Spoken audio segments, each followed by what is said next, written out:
Okay, also, now, this is a little piece of information for, you know, all the people watching here and all that fun jazz. You're around with your friends.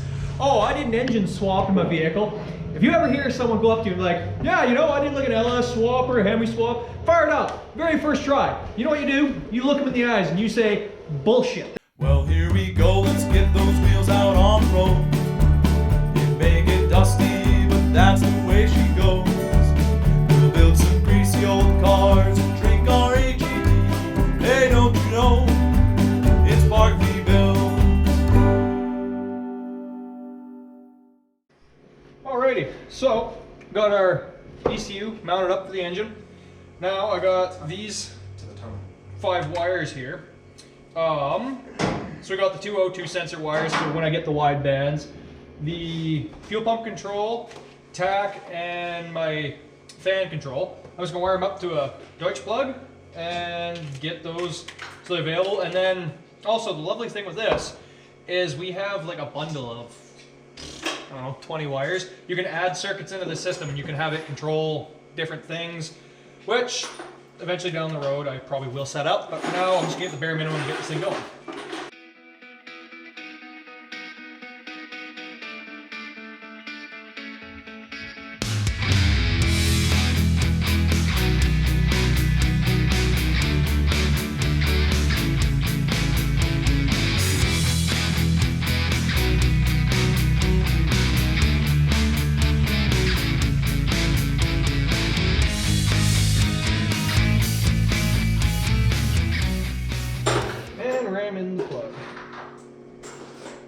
There we go, guys.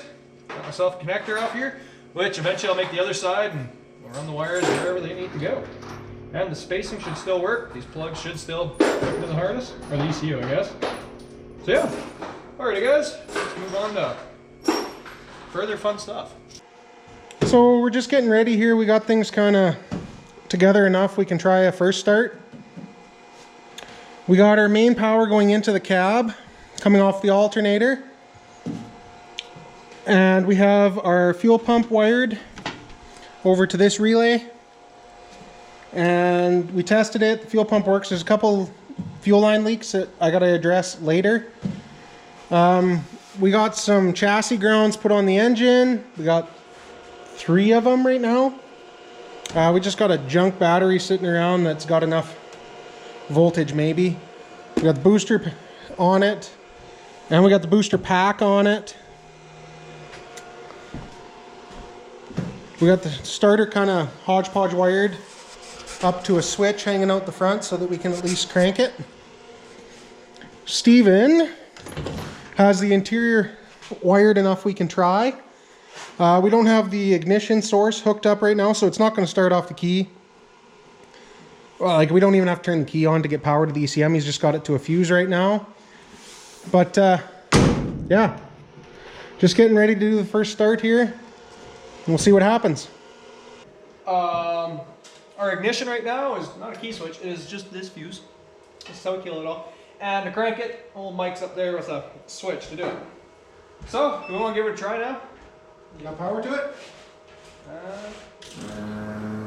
Let the fuel pump kick out. What are we at for pressure? Nothing. Okay. Again. Nothing. Oh, we're at like 10 pounds.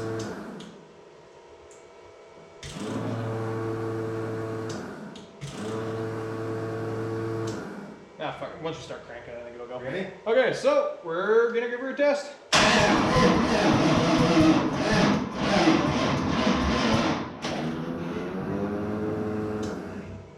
Well, I think maybe not, because I think we gotta let this battery go for a bit. Did you turn the booster back on?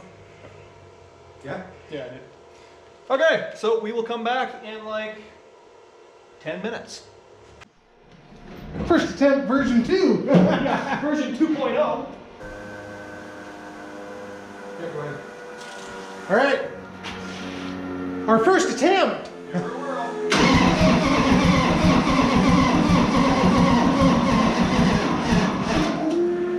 I guess not. Yeah. Ah, Jesus. I barely. Oh, my ass. Oh, okay, I'm in one. Yeah. Okay. The other cross bracing in. First attempt.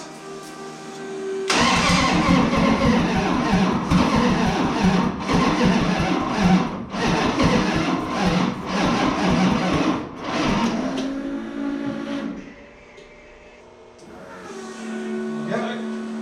Okay. Throttle open. Okay. First attempt.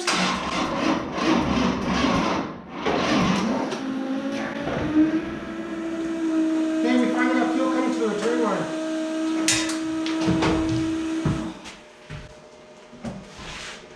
Pretty good. We finally have fuel coming out the return line. Oh, is it leaking now? That's leaking like a fucking sieve. Like, oh, that good flare tool. When we finally got it to work on that 3/16 line for the Chrysler, yours, beautiful, beautiful.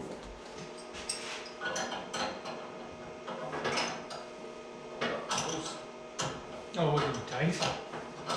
Well, that would do it. Hey, guess what though?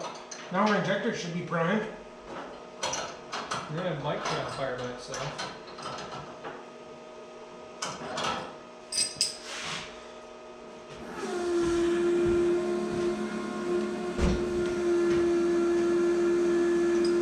Leaks on.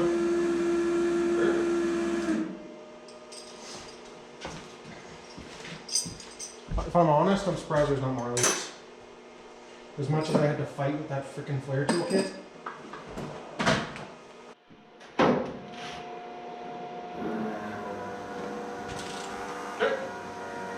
First attempt!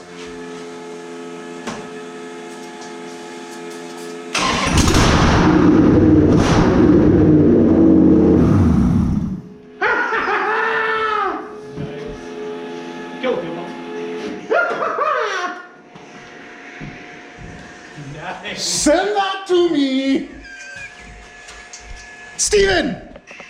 Are you freaking excited or what? Fucking truck is ready. Well, not ready, but runs. Alright, let's put a hood on it. So we're measuring up a fan belt for the step side here, and we just used, wherever it went, a hunk of wire here, right here. Used some scrap wire we had, ran it up there, kind of loosely fit it, measured out about 79. So we call our local parts store, and I'm like, well, you got a 78 and a half, a 78, and a 77 and a half. We'll go with those. The only belt they have in a 6 rib is a 77 or a 79 and a half. So we're kind of screwed there. Because I was thinking 77 will be a little bit of a stretch. So we ended up, I said, screw it. It was all they had. They didn't even have like an 8 rib, 7 rib, 5 rib. Like, I don't care. General rule of thumb is when you measure it out, you don't want to go more than an inch less. Like, so what we ended up doing was, I was like, you know what? This is all they have. I'm going to try it. So I went, grabbed their 77, and you know, wouldn't you know it, we're almost at max tension. But hell, she fits. so we'll probably get a 78 as a spare. Yeah, we'll get like a 77 and a half and a 78 to take with us, because you know what? It's not going to hurt to have some extras, and we know we can go a bit longer. So yeah, just want to let you guys know that. We're going to get back to cracking. Alright, so Steven's just getting set up. We're going to weld up these coolant tubes so we can hopefully finish plumbing the cooling system.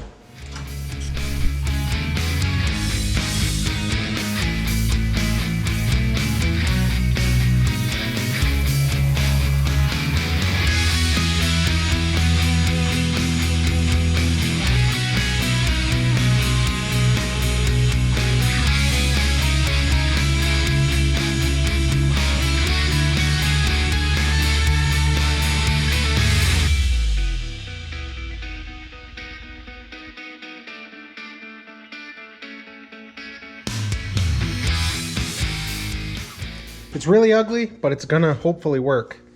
I got all the water line plumbed over to a Y, to our reservoir slash surge tank, back through the heater valve to the heater core, out of the heater core, forward to this T, which I still need a fitting for to come back to the surge tank, down back into the block. It's ugly, but it'll work, I hope.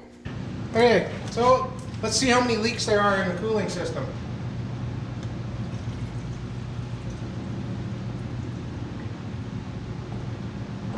grab another jug. Oh, splash that in there for good luck. Oh, that's good for it. Oh, we got a leak like right out the bottom. Where the hell is that coming from? Is this tank cracked? Let's see. Because I had Pepsi coming out. Oh, if you fill it too fast, it comes out the drain hole. Oh, that would explain it. That would explain it right there. Just whack, rather than have a drain hole. Because you know I'm supposed to put coolant Oh, I got this. outside. Hey, what are we doing? Grab my funnel. I got my spill-free funnel kit. Oh, like it doesn't have the thread, right thread match here. No, it does. I tried it. It uses up a lot of parts for a friggin' funnel. Oh, it fits all kinds of different applications. Now look at this punk rock stuff, guys. Oh, hang on.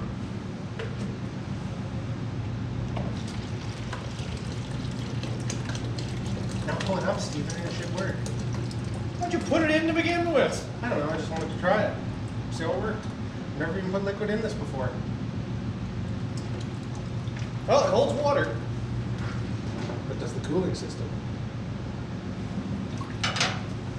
I'm just gonna finish getting these manifolds all bolted up tight now.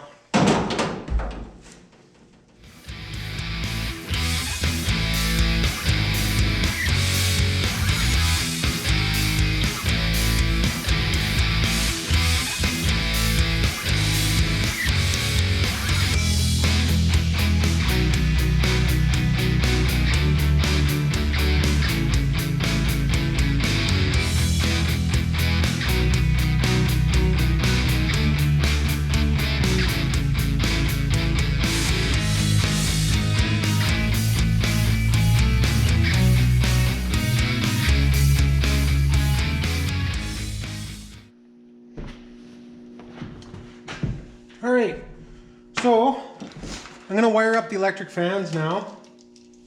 And I've got a pair of relays on these nice relay blocks.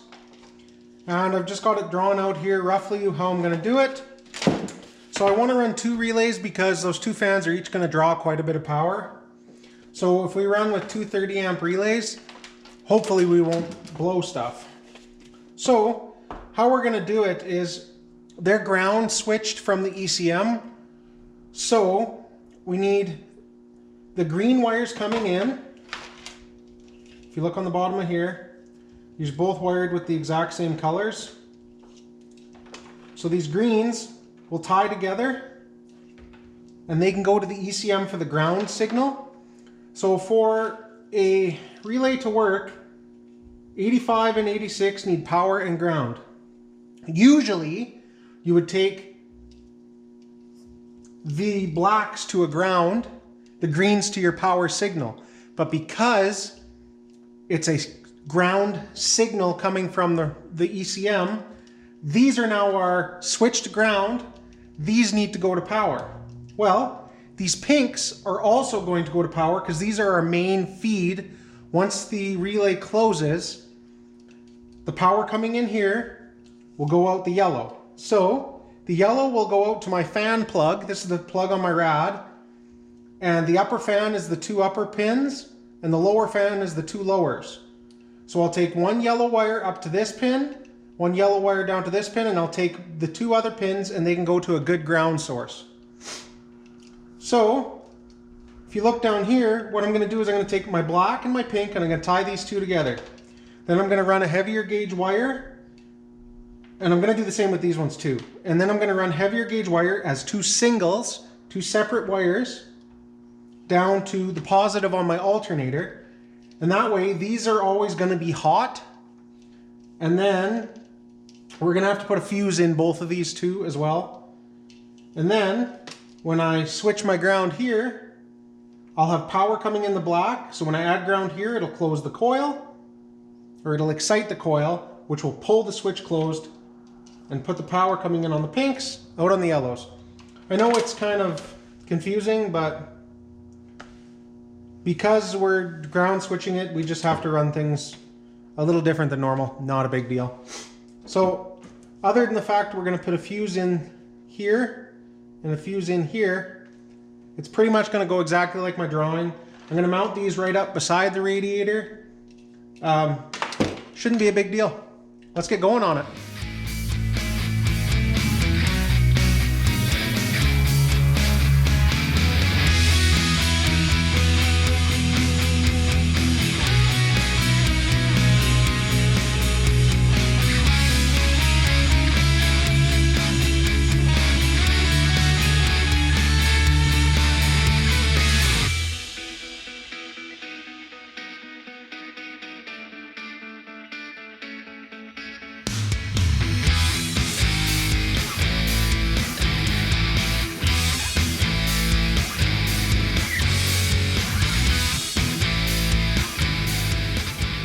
So just a quick little update here.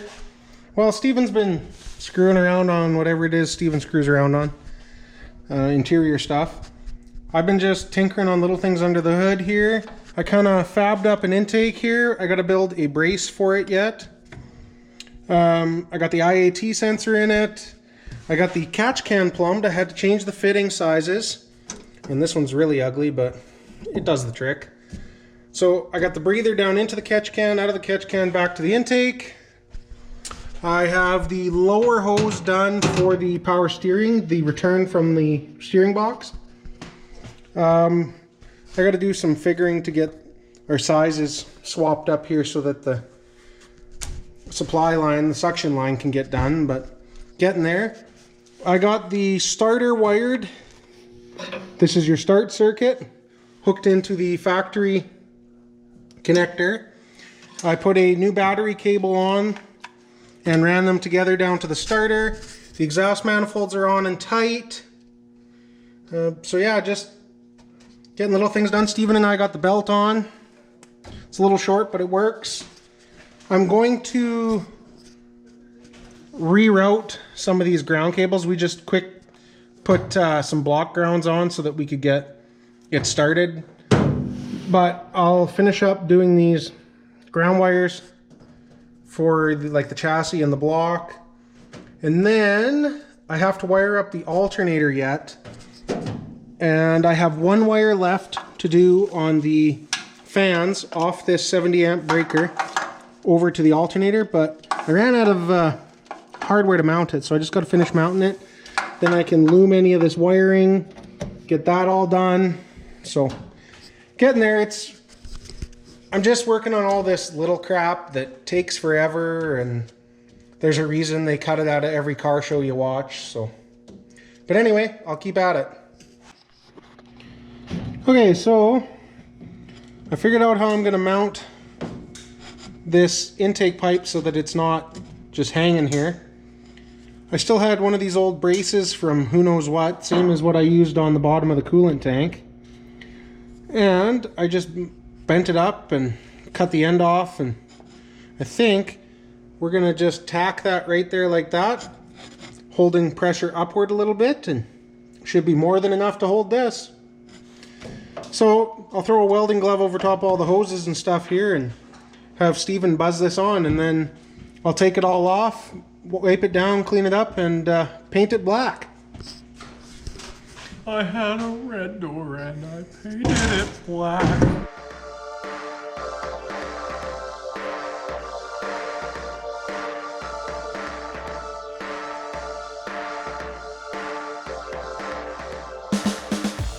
Alright, so Steven's just quick making up these fittings for this power steering line. Basically, we had a hydraulic hose made with a female JIC on it, and then we're using these male-to-male JIC to pipe adapters. We'll slide the tube in here, and he's just going to TIG weld that in there like that. And we'll do the same thing on the second one with the other half of the line. And then we'll just weld around this ledge here. But, so what this is the one going into the steering box. This is the factory 82 Dodge. And this is the one going to the steering pump on the 6.1.